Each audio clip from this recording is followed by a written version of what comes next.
পশ্চিমবঙ্গে গরমের ছুটি এগিয়ে আনা হলো। কতদিন ছুটি বাড়লো? দেরি না করে চলুন একবার জানিয়ে নেওয়া যাক।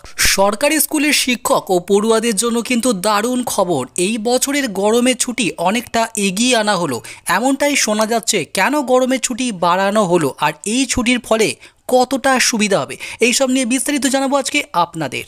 সামনেই ভোট, আর ভোটের আগেই গরমের ছুটি বাড়িয়ে দিল রাজ্য। এই গরমের ছুটি মূলত ভোটের কারণেই বাড়ানো হয়েছে। এবার 22 দিন ছুটি থাকবে। 6 মে থেকে 2রা জুন পর্যন্ত থাকবে স্কুলগুলো ছুটি। এমনিতেই আবহাওয়াবিদরা বলছেন দিন দিন গরমের মাত্রা বেড়েই যাবে, আর তার সাথে ভোটার উত্তেজনা ক্রমশ বেড়েই যাচ্ছে। আর এই সব মিলিয়ে গরমের ছুটিকে এগিয়ে আনা হয়েছে। মধ্যশিক্ষা পর্ষদের নির্দেশিকা অনুসারে এই সিদ্ধান্ত নেওয়া হয়েছে।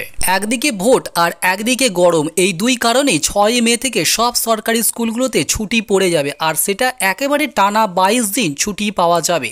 গরমের ছুটি এগিয়ে এলে স্কুল পড়ুয়া থেকে শিক্ষক ও অশিক্ষাকর্মী সবারই সুবিধা হবে। তবে এই গরমের ছুটি এগিয়ে আনার ফলে উত্তরবঙ্গের স্কুল পড়ুয়া ও শিক্ষকদের আখেরে কতটা লাভ হবে, এটাই এখন প্রশ্ন। এখন থেকে এইভাবে নোটিশ দেওয়াটা বাস্তবসম্মত নয় বলে তিনি মনে করেন। তেমন পরিস্থিতি হলে ছুটি আরও এগিয়ে আনাতেও হতে পারে, আবারও নাও পারে। এত তাড়াতাড়ি ঘোষণা না করে পরিস্থিতির উপরে নজর রেখে কয়েকদিন আগেই তা ঘোষণা করাই বাস্তবসম্মত ছিল।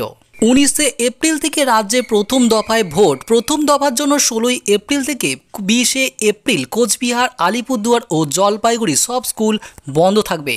28 থেকে 27 এপ্রিল দার্জিলিং, কালিম্পং ও উত্তর দক্ষিণ দিনাজপুরের স্কুল বন্ধ থাকবে। আগে গরমের ছুটি থাকতো 12 দিন, তবে গরম বেশি পড়লে ছুটির পরিমাণ বাড়ানো হতো, কিন্তু এবছর ভোটের কারণে এইসব সরকারি স্কুলগুলো ব্যবহার করা হবে। তাই সেক্ষেত্রে ছুটির মেয়াদ বেড়ে 22 দিন হয়ে গেল। 6 মে থেকে 2রা জুন পর্যন্ত স্কুলগুলো বন্ধ থাকবে। আর এবারে সামগ্রিক পরিস্থিতির উপর বিচার করে এই সামার ভ্যাকেশন বা গরমের ছুটি বৃদ্ধি বা কমিয়ে দেওয়া হতেও পারে।